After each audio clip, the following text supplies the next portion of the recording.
I lift your name on high. Lord, I love to sing your praises. I'm so glad you're in my life. Welcome to Spiritual Spotlight, where we explore the truths of Scripture and look for highlights for daily application. Today we are in Matthew chapter 5. We're going to read verses 17 through 20 and see what Jesus has to say about the law and the continuation of the law. Read with me. It says, "Do not think that I have come to abolish the law or the prophets. I have not come to abolish them, but to fulfill them. For truly I say to you, until heaven and earth pass away, not an iota, not a dot will pass from the law until all is accomplished. Therefore, whoever relaxes one of the least of these commandments and teaches others to do the same will be called least in the kingdom of heaven. But whoever does them and teaches them will be called great in the kingdom of heaven. For I tell you, unless your righteousness exceeds that of the scribes and Pharisees, you will never enter the kingdom of heaven." In this text, Jesus is really beginning what he's going to do in the next few verses with this section that focuses on, "You've heard this, but I say to you." He's going to kind of extend concepts of the old law and really get to the heart of what those commandments really were. And as well, show the misunderstanding or the misuse that the Pharisees and the scribes did with the law, how they interpreted it in ways that were inaccurate. And so he's really setting up a lot of what he's going to do in the rest of the sermon as he's introducing this idea that he's actually fulfilling the law and not trying to set out to subvert it. And so, really, there are three main ideas that we need to talk about in this short section in the Sermon on the Mount. The first of those is that he is here to fulfill the law and that it is in continuity with Jesus' kingdom. And the second is that he wants to talk about the nature of true righteousness, what that actually looks like. It's a matter of the heart. And that concept, especially, is going to continue on through the rest of chapter 5 as he continues. And the third is at the very end, and that is that he wants to separate very clearly the idea of righteousness with the scribes and the Pharisees. Um, in their day, they would have seemed almost as if they were the same. You know, the Pharisees and the scribes were kind of compared, or they were equal to the idea of righteousness. And Jesus wants to separate those two ideas. So let's dig a little deeper into each of these. The first is this idea of fulfillment and accomplishment, as Jesus talks about.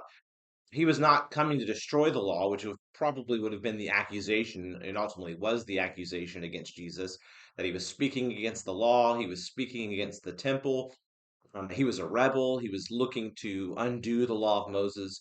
And he's making it very clear to all who want to listen in this sermon that that's not what he's here to do. You know, God didn't mess up. He didn't make a mistake with the law of Moses, and now Jesus has to come and fix it. That's also not what Jesus is saying. Everything in the Old Testament, everything in the law and the prophets is connected to Jesus and what he's doing. And so he's acknowledging the importance of the law. He's acknowledging the value of the prophets. And he's also saying that every aspect of this is going to be fulfilled in him. And so this has to do with the purpose of the law. He's not saying that his followers are going to then perfectly keep all the law of Moses or that that's going to be what they do from now on. That's not where this is going either. But the purpose of the law was that it was going to be fulfilled in the Messiah. The law itself talks about a new covenant, Jeremiah 31 through 34. It actually promises that a new covenant would come. Moses in Deuteronomy 18 talks about a prophet like him who was going to come. And so Jesus is connecting himself to all of this, and he's ushering in what the law actually promised. So this is a really important concept in Jesus' sermon, that he is not doing something in opposition to the law. Actually, he's fulfilling it. And in connection with this, he's encouraging heart-centered righteousness. So the Pharisees in their day were known really as law keepers. They were a holiness group interested in really keeping the law as closely as they could.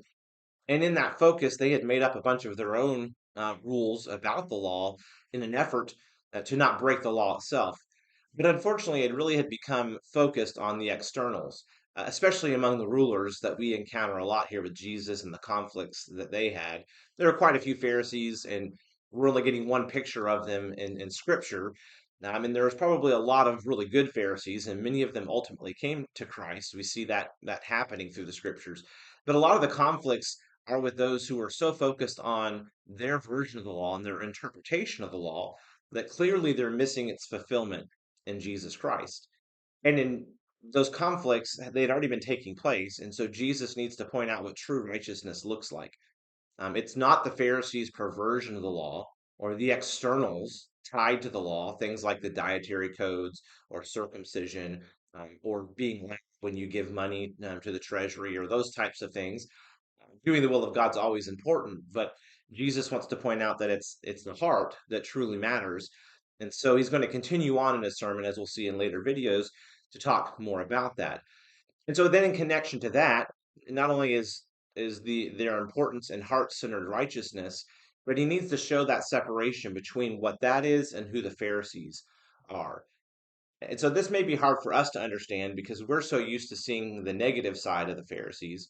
But even the disciples had a hard time with understanding how the Pharisees couldn't be in a right place with God and how they would struggle with that. And Jesus criticized them. He criticized the rich young ruler, and they have a hard time with those ideas because they're connected with being the people who are righteous. Jesus needs his followers to see that that's not the kind of righteousness he's after. He wants people who are truly going to seek him.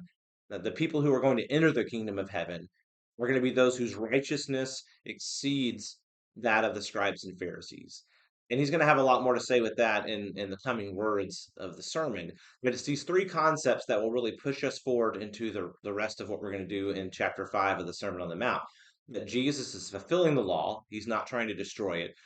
He wants us to see the true nature of righteousness, that it's what's in the heart, not just what you see on the outside, and that the Pharisees are not the model of righteousness. As hard as they try to keep all the externals, they are not being successful in matters of the heart. And Jesus needs to point that out so that he can continue on making some of these other points that he wants to make in this sermon.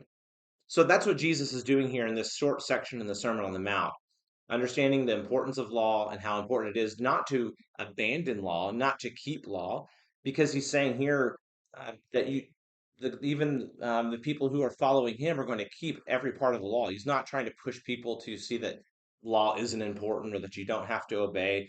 That's also not his point, that it's a matter of the heart and that we have the right attitude before God.